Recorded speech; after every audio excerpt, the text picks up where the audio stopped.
Hey everybody, welcome back. I'm Mark over here at the Junction Network. We got some anime news happening recently. Hopefully everyone's had a good Christmas. New Year's right around the corner. The holiday seasons have affected a little bit of the content on the channel, but as we get past New Year into January, we got a lot of good stuff planned and back to our more regularly scheduled content. That's what I'm trying to get back into now. So we had some good stuff drop this past week, so let's just get right into it and talk about it. So first and foremost, nothing major with this one, but it's anime adjacent, JRPG, gaming, stuff like that. The Nier Automata has officially hit 9 million copies, both physical and digital. This was nothing major. I'm a huge fan of the game, and I just kind of wanted to give it like a quick little shout out because if this game came out 2017 or something like that, if you haven't got around to playing it, you 100% should. I absolutely fell in love with this game. Obviously, Nier recently had done a crossover with Stellar Blade.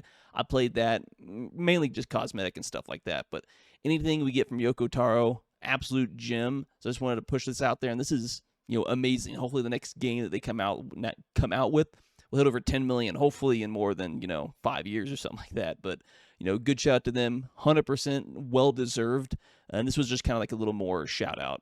But hey, if you're one of those few people that hasn't got around to playing this game yet, 100% go play the game. Up next, we got some more JRPG-ish game news. We'll be talking about this a little bit more in depth on the Game Junction podcast. But the Ys and Trails in the Sky alternative Sega game is being ported to the PS4, PS5, Switch, PC. It's coming to everything but Xbox. Sorry, sucks to suck.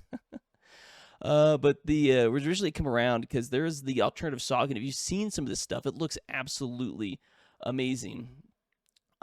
Because they're doing the remake of the Legend of Heroes Trails in the Sky, which is a game I've started playing a few years ago and then trying to get back into playing and actually beating it because I really absolutely love these games. But the fact that we're right around the corner of a remake of a really good series, a really long running series, I'm absolutely glad that we're finally getting that. They also announced that the Trails Through Daybreak 2 for the Switch, PS4, PS5, PC via Steam, Epic Games Store, GOG, and stuff like that coming in early 2025. So we're finally getting the rest of this library coming. This is like a long time coming of just Trails in the Sky in general. But we can talk about what they actually said. So obviously, Japan 2010. I believe this is for the alternative saga game that they're bringing over now. This is kind of what they officially said. The fast-paced action that earned acclaim in Ys 7 is back and better than ever with the ability to jump at a whole new layer of speed and strategy. You'll soar across vast battlefields while unleashing thrilling combos to take the excitement to the next level. Familiar characters from the Trails in the Sky series showcase their mastery of diverse crafts, delivering familiar yet dynamic attacks you can only experience in this title. Bringing the story to life with full voice acting, so featuring the stellar cast of voice actors from the Ys and Trails series, every scene comes to life with fully voice acting. Their powerful performance heightens the drama of battle and cutscenes. In addition to the playable characters, many fan-favorite characters from various titles join in as supporting characters. These allies provide powerful backup in heated battles, which will assist you in achieving victory. It's a lot of jargon. Got to hype it up, essentially. But I'm glad that the Ys versus Trails in the Sky alternative saga is kind of getting ported. I've got a few Ys games that I've been collecting, need to get around to playing. Don't always have the most free time, and I've started playing some of the Trails games. It's great that a kind of like a crossover title that they had way back in 2010 on the PlayStation Portable is finally getting a proper port to modern hardware. Xbox exclusive. Sorry. But this is just some really good stuff. Obviously, me and Brandon, about, an hour and a half or something like that, talk about this a little bit more in depth because this is some really big breaking news that kind of dropped. I'm 100% excited. I'm excited for this, but obviously I'm far more excited for the remake that we're getting of Trails in the Sky. So I need to hurry up, finish that game, and then I can play the remake, and then I've got a whole dozen other games to play to catch up in that series because there's so many games over 2 decades. So hopefully you're excited as I am for this game, or these 2 games, I should say. On top of that, some more actual anime specific news.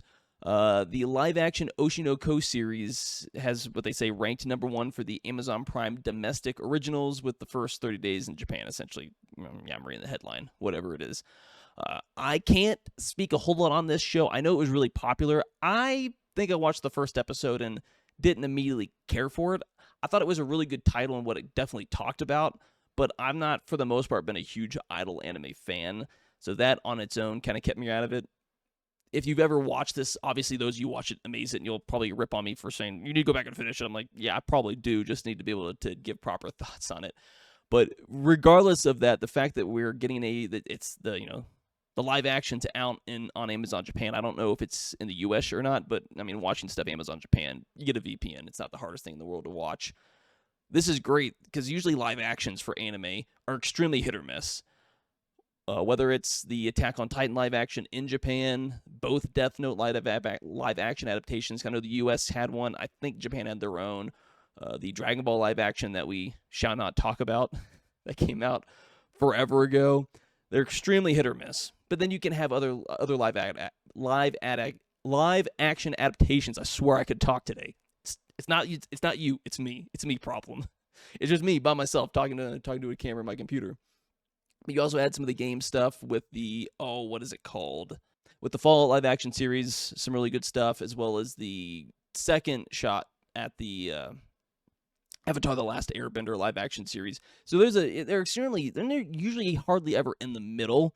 It's really good, really bad. Pick one and go with it. So it's obviously good that this one's actually doing really well, and it doesn't require a lot of CGI or a lot of special effects or something like that.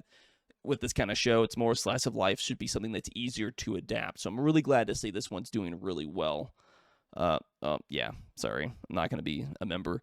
They come through some of the cast in this article and stuff like that. If you want to read this whole thing about everybody down below, you can. I just wanted to talk about the fact that this was a live action that's doing really well off the heels of the show that was really popular. Same thing with the manga as well. So maybe I'll have to go back and give this a second shot, or I'll just watch the live action and give you my thoughts on that. Hey, everything's on the table at this point. And then, something a little bit smaller, just wanted to wrap it up with. I thought this was pretty neat. But you're kind of having a Evangelion McDonald's collab. This is supposed to start in January 6th, though, so right after the new year. Ava still, the fact that this is all like new animation, this looks absolutely amazing and funny at the same time. To be honest, this is just insane. Like, why can't we get this kind of advertising for McDonald's or fast food or in general, like they do in Japan? They're using popular IPs to advertise. Regardless of what you want to say about it being fast food, it's not good for you, X, Y, and Z. This just looks amazing, and I think it's absolutely funny, and it's just kind of a brilliant way to market. I think that says everything about it. Some of the comments, I miss McDonald's had cool stuff over here too. That's cool. I would absolutely love, I agree with this person, if they actually turned these mobile suits into actual kits or models that you could actually buy. FBI. Twitter, X, it's either a great place or a terrible place. Kind of like a lot of things, there's no in between. You would like to have a Happy Meal. Screw that. I'll go buy my own Happy Meal. I don't need you to do it for me. I'll just lie and save guy kids. But yeah, no, just some small stuff. Wanted to hit. Obviously, there was some bigger stuff that kind of hit last week, but it was not as relevant. But hey, let me know what you think about that down below. Obviously, the big one's going to be the Oshi no Ko stuff. But there's a lot of good news here, whether it's the Ease and Trails games that we're getting, both the remake / remasters and stuff like that. God knows when we're going to get in the next Nier game. I'm hoping we get the third game whenever, or just another game from Yoko Taro. But hey, let me know what you all think. Give a like, comment, sub, hit the notification bell, and we will see you all next time.